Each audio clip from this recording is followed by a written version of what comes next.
எப்படி சிரிச்சுக்கிட்டே இருக்கீங்க? உங்களை ரொம்ப பார்த்து நேரமாக நான் நோட் பண்ணிக்கிட்டே இருந்தேன். எனக்கு வந்து இப்படி சிரிச்சுக்கிட்டே இருக்கிறவங்கள பார்த்தா ரொம்ப பொறாமையாக இருக்கும். ஏன்னா நான் சிரிப்பை தொலைச்சி ரொம்ப வருஷம் ஆச்சு. புரிஞ்சிருக்கும். இதுக்கு பின்னாடி 1000 அர்த்தங்கள் இருக்குது. சொல்லுங்கள். இல்லை அதுதான். ஸோ ஒரு சிங்கர், டப்பிங் ஆர்டிஸ்ட்டு, நடிகர், பன்முகங்கள் இருக்குது உங்களுக்கு. எது ரொம்ப நடிகர் அப்படின்ற வார்த்தையை சொன்னீங்க பார்த்தீங்களா? சிவன் ஸ்ரீனிவாசன் சார் வந்து நினச்சாருன்னா டிவியில் என்ன ரொம்ப பெரிய நடிகன் ஆக்கிடல. இல்லை இந்த இடத்துல தான் சொல்லணும். ஓகே. இல்லை அவருக்கு இது போய் சேரும். இல்லை ரோலிங்கில் இருக்குது. ஆமாம். இல்லை உங்களுக்கு எது ரொம்ப ஈஸியாக இருக்குது?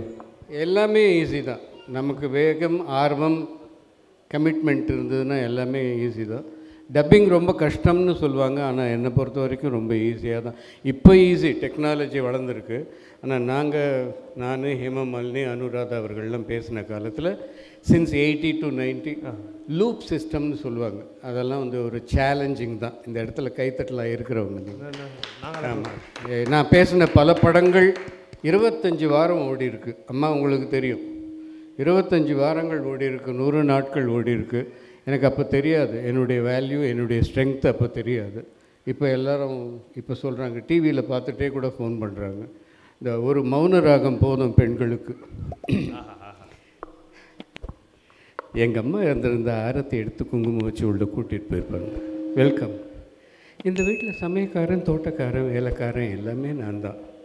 குழந்தையும் அழுதுகிட்டே பிறக்குது தெரியுமா? இந்த உலகத்துக்கு வர விருப்பம் இல்லை. வந்த இடம், மொழி, சூழ்நிலை எல்லாமே புதுசாக இருக்குதான். உன்னை எனக்கு ரொம்ப பிடிச்சிருந்தது. அண்ணி கட்டாயத்தில் தான் நான் உன்னை பொண்ணு பார்க்க வந்தேன். உன்னை நேரில் பார்த்து எனக்கு இந்த கல்யாணத்தில் விருப்பம் இல்லை, என்னை மன்னிச்சுடுன்னு சொல்லிட்டு போத்தா உனக்காக நான் காத்துக்கிட்டு இருந்தேன். ஆனால் உன்னை பார்த்ததுக்கப்புறம், நான் பேசி நினச்சது நீ பேசி கேட்டதுக்கப்புறம், நான் பேச நினச்சதை நீ பேசி கேட்டதுக்கப்புறம் என்னமோ தெரியல, உன்னை எனக்கு ரொம்ப பிடிச்சி போச்சு. வேண்டான்னு சொல்ல வந்தவன் சம்மதம்னு சொல்லிட்டு வந்துட்டேன். உனக்கு இந்த கல்யாணம் நடந்ததில் சந்தோஷம் தானே? பாடிடுங்க ப்ளீஸ். அதையும் பாடிடுங்க. நன்றி நன்றி. கேட்குற விஷயத்தை நீங்களாவே பேசிட்டீங்க சார்.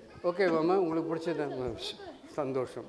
காவேரியா கானல் நீரா பெண்மை என்ன உண்மை, முள்வேலியா முல்லை பூவா சொல்லு கொஞ்சம் நில்லு, அம்மாடியோ நீதான் இன்னும் சிறு பிள்ளை,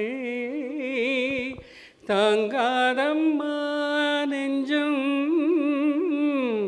நீயும் சொன்ன சொல்லை, பூந்தேனே நீதானே சொல்லில் வைத்தாய் முல்லை,